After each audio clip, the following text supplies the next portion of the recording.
A paz do Senhor, irmãos.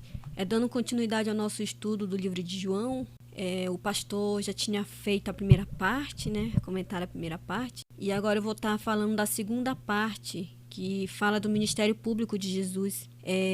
Eu vou falar João 1, do capítulo 1 até o versículo 19, até o 12, capítulo 12, no versículo 50. A partir do versículo 19, fala a respeito do testemunho de João Batista, né? Quando os judeus de Jerusalém mandaram os sacerdotes para perguntar a João quem ele era, né? E ele confessou e não negou. Ele declarou que ele não era o Cristo, né? E fizeram a pergunta para ele o que ele tinha a dizer acerca dele mesmo, né? Dele próprio. E aí ele responde, aí eu vou ler aqui a partir do versículo 23. João respondeu com as palavras do profeta Isaías: Eu sou a voz do que clama no deserto. Faça um caminho reto para o Senhor. Alguns fariseus que tinham sido enviados interrogaram, né? Então, aí perguntaram para ele, então por que você batiza se não é o Cristo, e nem Elias, nem o profeta? Aí João responde, eu batizo com água, mas entre vocês está alguém que vocês não conhecem. Ele é aquele que vem depois de mim, e não sou digno de desamarrar as correias de suas sandálias. Aí tudo isso aconteceu em Betânia, do outro lado do Jordão, onde João estava batizando. E narra ainda também como se deu a chamada dos primeiros discípulos de Cristo, que foi André, Simão, né, que Jesus passou a chamar de Pedro depois, Filipe e Natanael. Aí o segundo capítulo, ele relata o primeiro milagre público de Jesus, a transformação da água em vinho durante o casamento em Caná da Galileia. E a indignação de Jesus, né, diante daqueles que profanavam o templo do Senhor, aquela passagem que diz que eles estavam fazendo vendas, né, realizando comércio durante a festa da Páscoa na frente do templo. O terceiro capítulo narra a conversão de Nicodemos. É um fariseu muito influente, né, naquela época, e para o qual Jesus ensina a lição do novo nascimento e registra mais um testemunho de João Batista, né, acerca de Jesus o Cristo. E no capítulo 4, Jesus ele quebra o paradigma, né, ao conversar com a mulher samaritana junto à fonte de Jacó, oferecendo a ela água viva, que saciaria a sua sede e produziria dentro dela uma fonte de água a jorrar para a vida eterna. Também deu instruções, né, sobre como adorar a Deus em espírito e em verdade.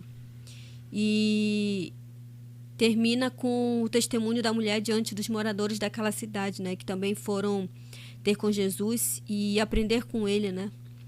E após isso, Jesus fala a seus discípulos acerca da colheita espiritual, onde tanto o que semeia quanto o que ceifa recebe igual a recompensa. Ou seja, aquele ditado, né? Aquilo que você planta é o que você colhe, né? E no capítulo 5, Jesus ele já vai para Galileia, onde cura o filho de um oficial do governo. E depois vai para Jerusalém, onde se depara com um paralítico, né? Que está ali há tempos, né? Esperando pela sua cura, né? Junto ao tanque de Betseba. E Jesus, tendo misericórdia, né? Cura ele e manda que pegasse, né, a sua cama e fosse embora. E esse milagre, ele despertou a ira dos judeus, já que era sábado, né? E dia de sábado não podia se fazer milagre, né? Era o dia sagrado, segundo a tradição judaica. E assim deu-se início à perseguição, né, de Jesus. E ao ser questionado pelo fato, né, sobre o fato que tinha acontecido, Jesus pareceu não se importar com a tradição e afirmou ser o Filho de Deus, o que agravou ainda mais a situação. Aí do capítulo 6, ele relata mais um milagre realizado por Jesus, que é a multiplicação de 5 pães e 2 peixes, que que alimentaram, né, uma multidão de 5.000 homens, além de mulheres e crianças. E relata ainda também a ocasião em que Jesus foi ter com seus discípulos, né, andando sobre as águas do mar. E outro momento no qual declarou-se como pão vivo que desce do céu, o que causou grande murmuração, né, entre os judeus e a dispersão de seus discípulos. Aí no capítulo 7, continua, né, como é que eu posso dizer, as polêmicas, né, a respeito de Jesus. João ele registra que seus próprios irmãos duvidavam dele e que havia grande dissensão entre o povo. Uns criam, outros não criam, e outros ainda questionavam, né, a origem do Messias. E esse capítulo também nos mostra, nos dá mais informações sobre Nicodemos, mostrando que ele defendeu Jesus diante dos fariseus. Aí no capítulo 8, Jesus ele já aparece diante de uma mulher adúltera, né, e de uma multidão querendo fazer justiça, né, com as próprias mãos. E a saída encontrada por ele foi mostrar que ninguém ali era digno de matá-la, porque todo mundo igualmente eram pecadores, né? A mulher obteve o perdão de Jesus e encontrou nele um novo recomeço para sua vida. E em seguida, nós temos o registro de mais um discurso de Jesus, no qual ele afirma ser a luz do mundo. Fala sobre o juízo para os que não crerem nele, sobre os verdadeiros filhos de Deus. Né? Eles acusam os judeus de serem filhos do diabo por não darem ouvidos à sua mensagem, e afirma a sua divindade e sua existência, né? E no capítulo 9, Jesus, mais uma vez, ele é criticado, né, por curar um cego de nascença no dia de sábado, junto ao tanque de Siloé. Mais uma vez, mais um sábado em que ele faz milagre, e mais uma vez ele é criticado. E interessante nesse capítulo é o testemunho do cego, né, diante dos religiosos. Ele tomou coragem, né, e deu testemunho, mesmo sabendo que poderia acontecer com ele, né? E ele falou, né, do seu entendimento a respeito de Jesus. Ele creu que não poderia fazer tal obra se não fosse de Deus, né? Que aquele homem que o curou poderia ser Deus, né? O próprio Deus. E no capítulo 10, registra mais um discurso, né, de Jesus, no qual ele afirma ser o bom pastor, que dá a vida pelas suas ovelhas, e a porta da salvação, que conduz à vida eterna. E também fala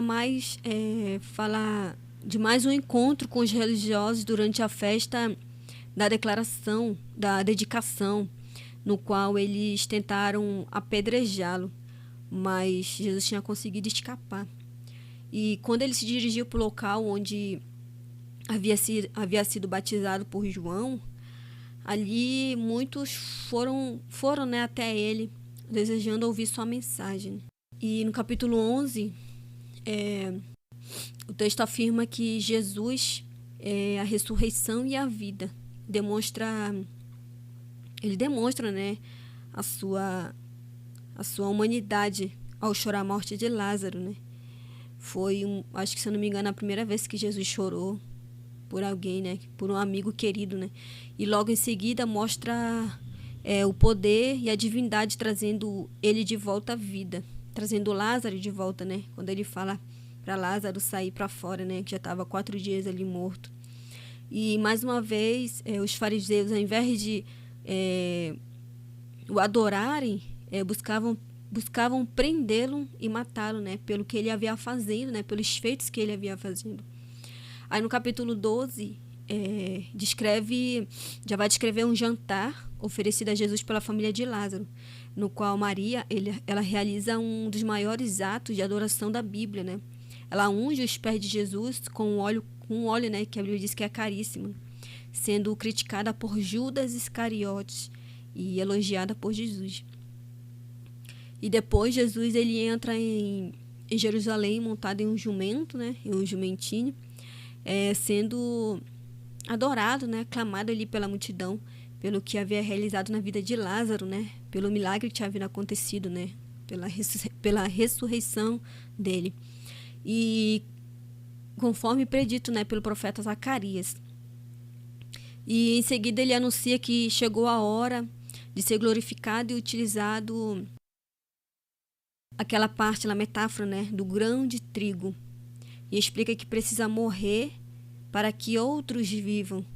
E João, ele registra que, apesar dos milagres realizados por Jesus, grande parte do povo não creu e outros até creram, mas o negavam por medo de serem expulsos da sinagoga. Eles viram, né, todas as maravilhas que Deus estava fazendo, mas eles tinham medo, né, do que poderia acontecer com eles. E já no final do capítulo, há uma fala de Jesus na qual ele sintetiza, né, a sua mensagem, dizendo quem era, dizendo qual era a sua missão e em nome de quem ele falava. Aí no versículo 44 diz assim: Então Jesus disse em alta voz: Quem crê em mim não crê apenas em mim, mas naquele que me enviou. Quem me vê, vê aquele que me enviou. Eu vim ao mundo como luz, para que todo aquele que crê em mim não permaneça nas trevas. Se alguém ouve as minhas palavras e não lhes obedece, eu não o julgo, pois não vim para julgar o mundo, mas para salvá-lo. Há um juiz para quem me rejeita e não aceita as minhas palavras. A própria palavra que profere o condenará no último dia, pois não falei por mim mesmo, mas o Pai que me enviou me ordenou o que dizer e o que falar. Sei que o seu mandamento é a vida eterna. Portanto, o que eu digo é exatamente o que o Pai me mandou dizer. E assim, esse foi um breve resumo que eu fiz, né, do Evangelho, para ser mais rápido, né? Tentei tirar as partes mais importantes.